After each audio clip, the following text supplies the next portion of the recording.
Hello there, Parth Sharma this side, bringing you chess classics in which I'm covering top 15 games played by Vishwanathan Anand, aka Vishy. If you're new to this channel, then don't forget to like, comment, share, and subscribe. If you're already subscribed, then do press the bell icon for future notifications. And if you like my work, then do consider supporting me on Patreon and PayPal. You will find the links in the description because your support is my motivation, which keeps me going. Also, if you want to watch this game and analyze it on your own, then I have provided the PGN of the game that I would be covering in this video in the description box. So happy days, isn't it? The game that we would be looking at is a very critical game indeed. It's in fact not only this game, the whole match was very critical. That 2008 World Chess Championship match that Vishwanathan Anand played against Vladimir Kramnik.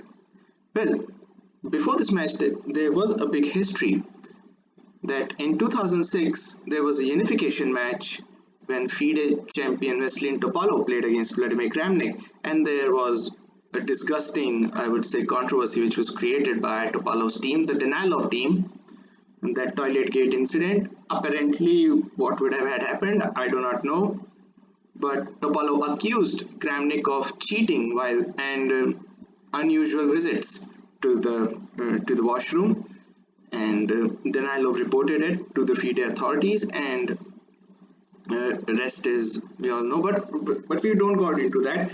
So anyway, then Kramnik won that championship in 2006. Then in 2007 FIDE held it like we see candidates tournament these days, and Vishy Anand actually became world champion by winning that tournament, and it was designed like candidates tournament. And since he didn't beat Kramnik in conventional match type situations, so it gave Kramnik the right to challenge Anand. And Anand thought that, just as I was declared world champion, I became world champion in 2007, and now suddenly Kramnik has this right of the right to rematch, or I should say right to challenge, because he wasn't beaten in match type scenario. So this was very evident.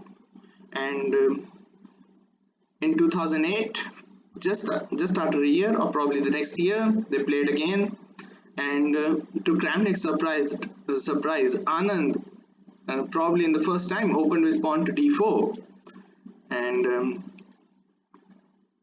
that game was a draw. That was the second game, by the way. Third game, Anand won brilliantly again.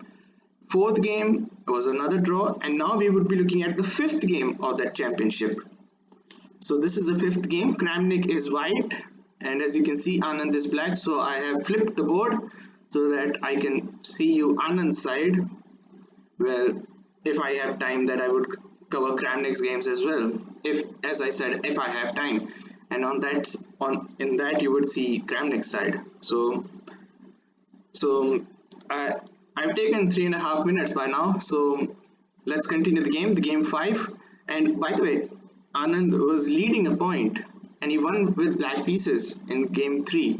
And in game 5, as you can see, Kramnik is white, Anand is black, so we starts with pawn to d4, d5, c4, c6. This was all played in game 3, by the way, and I will tell you up till where. Knight to f3, knight to f6, knight c3, e6, and pawn to e3 by Kramnik. And in an interview, Anand said that Kramnik, to his surprise, played pawn to e3, and he was worried about because Kramnik lost to in game 3 with this very same variation. He thought that he might go into Botvinnik system by playing bishop to g5, and after dc, e4, and b5, and he said that he had a panic attack and he couldn't remember his preparation in the Botvinnik in this system, and he called his seconds. They didn't answer his call, and well, to Anand's relief, instead of playing bishop to g5, Kramnik playing bishop to g5. To his surprise, at move 5, Kramnik plays pawn to e3, and Anand must have felt a sigh of relief because he repeated the very same variation to which he lost in game 3. So e3, knight b to d7, bishop d3, Miran. He again repeats the Miran, and pawn d takes c, bishop takes c4, and pawn to b5. So my commentary is not running, I would say, simultaneously with the moves. So pardon me if the move comes later and my commentary comes first because of the lag in the internet connection that I have, and so pardon me on that front. But up till here everything is fine. As you can see, the traditional Miran variation line which is repeated when black plays pawn to b5, tucking that bishop to d3 and pawn to a6. Well, normally instead of pawn to a6, sometimes you might see bishop to d6 being played, and there were some games, and there is a very famous game that I would be covering in this list, which you will see. And on a6 this comes pawn to e4, and this is again another extension of the Miran variation where white tries to take the center with e4, although it has opened with pawn d4, and black plays to c5. Now this somewhat reminiscent of Queen's Gambit decline variation of the semi-Slav, where again, for that matter, black did accept that Queen's Gambit pawn, but it looks like another Queen's Gambit decline line variation where pawn is pushed to c5, and you might see even the Caro-Kann defenses that these kind of moves like pawn to c5 is being played. So Kramnik plays pawn to e5, and after c takes d4, you can take the pawn, or you can take the knight, but black can also take your knight. And he plays Blumenfeld variation of the semi-Slav by giving up the knight this way. After taking the pawn, a takes, and after e takes, g takes. Well, you don't want to capture it because of queen a5 check, winning the piece. So you first castle and queen to b6, and funnily enough, this very same game we are till move 13. This all was played in game 3. So it looks like that Kramnik is still believing his preparation, and he might be having something in his bag that he want to take it out to Anand because of the loss in game 3. And in game 5 he's repeating exactly till move 13. We are at move 13. This is very same game. Queen e2 again, the line repeated here. Bishop to b7. So we are going through the same route, and bishop takes b5. Move 15, all very same as was played in game 3, funnily enough, as I said. But in game 3 Anand played bishop to d6, and after rook d1, rook g8, g3, rook to g4, bishop to f4, bishop takes, knight takes. This is all very well calculated. It looks like black is a piece up, but actually he isn't, because after pawn to h5 he has to play h5. He takes the piece like that, and after rook takes d7, king f8, looks like again black is a piece up, but in fact there's serious compensation with this active rook on the 7th rank, and there is no direct attack on this king because this pawn is very well shielded by this pawn. And also if this pawn pushes, then queen can simply take the rook here, and meanwhile this rook has to stay in this line in order to keep this pinned. And white can play queen d3. In fact, queen d3 was played in that game probably. Well, anyway, that was the game 3, and Anand won that game because of little bit inaccuracy which Kramnik showed. So Anand is also varied. If you remember game 10 of 1995 World Chess Championship match, that home cooking game that I have analyzed in top 15 games by Garry Kasparov, Anand fell prey to Kasparov's serious preparation, and as I said in the previous video, Anand learnt a lot playing in that championship against Kasparov, that how to prepare and how not to fall prey to someone's preparation.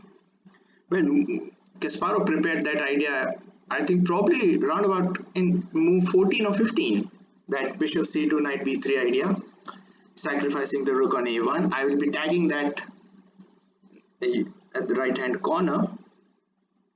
And here Anand springs a surprise. Plays rook g8 first. So he's changed the move order a certain bit, because after bishop f4, this is the game. Now Anand plays bishop to d6. So you can say that Anand not only had found an improvement in this position, but also he might be having something up his sleeve in the preparation, because yeah, he got a hard taste in that game 10 against Kasparov in 1995 championship. So he knows how it feels like to fall prey to someone's witty preparation. So he changed the move order and he tries something new. Now g3 was played in game 3 as we saw, but here, since g3 is not played, it gives an opportunity to white's bishop to tuck back to g3, which is what Kramnik did. And now f5 by Anand. Now he's starting to push this pawn, because this pawn would have been a weakness here on f6, and still black has this dark square bishop, so which means that there aren't any dark square weaknesses that white can exploit in this position. Yes, there is this pawn, this is this vulnerable pawn, this knight is pinned at the moment. So these are the few points that Kramnik has in his favor. Probably he should have played a4 in this position, Kramnik, in order to give this queen a free time, let's say to play queen to d2 and putting more pressure on the pawn, or queen d3 for that matter, to put pressure this way. And anyway, since there are no black pawns on b file or c file, b file and a file, as you can see, this a4 pushing this pawn further would have been terrifying for Anand, but he plays rook f to c1. Well, if he really wanted, he could have played rook a to c1 as well, and probably that would have been better. But anyway, we don't want to go into that detail because it's not too significant. a4 was a significant move that probably could have been played, and now Anand plays pawn to f4. So now he's pushing this pawn, attacking this bishop. So this bishop might be a bothering spot. So after bishop to h4, Anand plays bishop to e7, so that again there should not be any dark square weaknesses around this black king. So in order to do that, he tries to exchange the bishops, but here Kramnik plays pawn to a4, and as you can see, this pawn has already advanced here. Chances are quite less that, because now this bishop is eyeing on this knight here, because the pawn is pinned and there is king behind that pawn. So if this queen moves carelessly, then chances are that this knight might hang. And yes, queen d3 might have been a better option there, because if bishop takes, then queen can take and also put pressure on this f4 pawn. And now Anand goes for this bishop takes h4. As I said, that would have been bothering. And now knight takes h4, so this is defended by the knight. So there is no pressure here on g2 square. For the moment, there is no pressure on g2 square. Now Anand connects his rooks by playing king to e7. And now Kramnik gets active. He plays rook to a3. Probably it looks like g3 would have been a better move, but actually rook a3 is still fine, because g3 might have created some weaknesses. Chances would have been that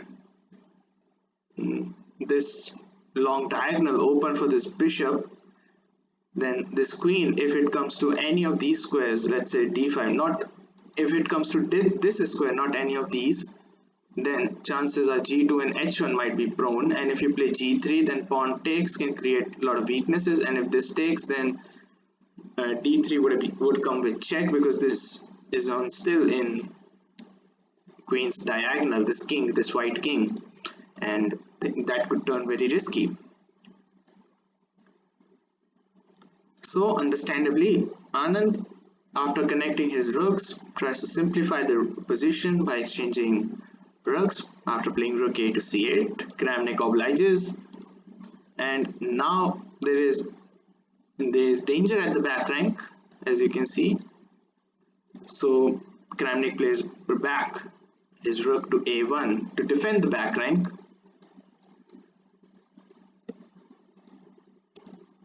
And now queen to c5 by Kramnik, threatening queen c1. Kramnik plays queen to g4 so that if queen g1, you can take with the rook, and if rook takes, then this bishop can come to f1. Queen to e5 by Anand to not only defend the f4 pawn, but also there can be some nasty checks, or even queen g7 for that matter, if not this check, because it was still already it was protected. So queen g7 might have been very nasty. So queen e5 somewhat shields the king, and knight comes back to f3. So this queen is, with this knight move here, knight takes on h4, and queen coming here, this queen is somewhat very active on the king's side, and it is looking at g7, although the queen is defending. But if this queen gets careless, as you can see, the knight is attacking this queen, then queen coming on g7 can be very handy indeed. So understandably, Anand plays queen to f6. Then this is a good move. Rook to e1, so placing the rook in front of your opponent king, that's a good choice. And now Anand also gets active by playing rook to c5. And Kramnik challenges that rook by playing pawn to b4. Probably rook d1 would have been a better option, attacking this pawn with the rook, and you never know what else would have happened. Maybe better option. The rook is attacked, so this rook has to go somewhere. Rook to c3, and here if Kramnik wants to, he can simply go into this, I would say, an unclear endgame by playing bishop d7. Let's say after bishop f3, gf3, king f7, king d7, king f1. Still, it's, I would say, the position would be roughly level for both players, but Kramnik would still have the upper hand because of these two connected passes. But as you can see, these are side passes. They are not like b pawn. There is no b pawn and c pawn. There is b pawn and a pawn, and this can, I would say, create some complications for white to win, and it won't be easy for white to push these pawns. Meanwhile, as you can see, there is d pawn also for black, another counter-attacking option. And if he plays d3, d2 and rook d1, then chances are that it would be black who would be turning the tables. But still, after, let's say, rook to b3, b5, d3, queen to g8, the activity is immense. King to e7, let's say queen h7, d2, rook d1, and after, let's say, queen to d4, the king would simply sidestep on g2, and there is already queen controlling the c2 square, and d3, so that there is no queen d3 check possible. And by the way, if king goes to g2, then there isn't queen d3 check anyway, so things would still be fine, I would say. But here Kramnik underestimated a massive threat in the position, and he forces a combination which culminates into a very neat finish. Kramnik here doesn't play bishop takes d7, instead he blunders by playing knight takes d4. Now the rest of the moves are forced. Queen has to take this knight, otherwise queen h4 check if this queen doesn't, if queen leaves this square, or otherwise there is queen g8 that can be devastating. Or even if this pawn is, by the way, this pawn is gone, so rook d1 is also another threat in the position. So queen has to take it, and now rook to d1. So Kramnik had thought of this position, because if queen moves, then you take this with check and gobble up this as well. And if queen moves in such a way, let's say here, then you're getting knight anywhere with a passer as well. So it's very important. Knight f6, an important move, forced move I would say. So rook takes queen, knight takes queen, and you have to get your piece back. So rook d7 check, king to f6, and now rook takes b7. So he's got his piece back, but there is a problem here. Rook c1 check. Looks like a back rank mate, but bishop is coming back. And now Kramnik here thought that Anand would take on h2, and after king h2, rook takes f1, f3. These pawns are unstoppable. I would say unstoppable, and these are running through. Black can do simply nothing here in this position, and this position is totally lost. And Kramnik would have won a decent game. And again, for Kramnik, that would have been happy days. But after bishop f1, Kramnik overlooked this fantastic move by Anand. Take a pause and think what Anand played in this position.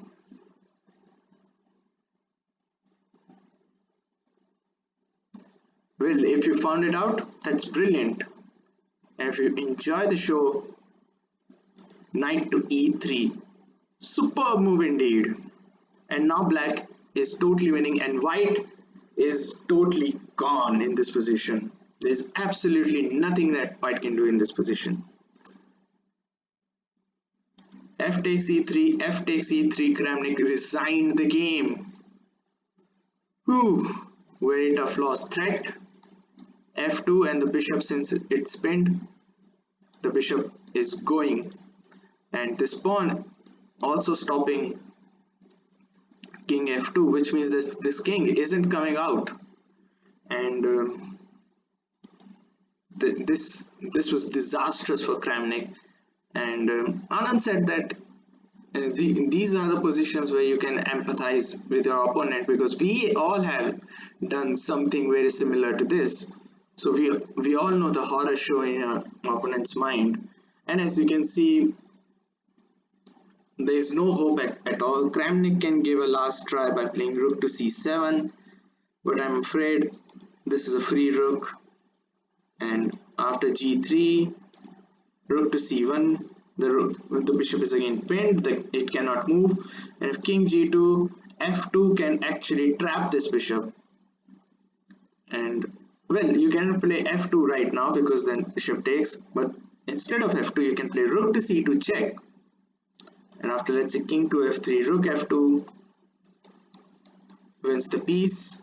And in the meantime, after king takes e3, rook takes f1, you can try anything, but this rook will eventually cover up all these pawns, and black is totally winning. As it turned out, here Kramnik resigned. As we said, no hope. We saw the variation, and it was totally gone. Kramnik went on to lose the next game as well after this, and he tried to recover in game 10, but in game 11 Anand sprung a surprise by playing e4 first time, and winning this match also ensured that now there is no dispute that Anand is 15th World Chess Champion.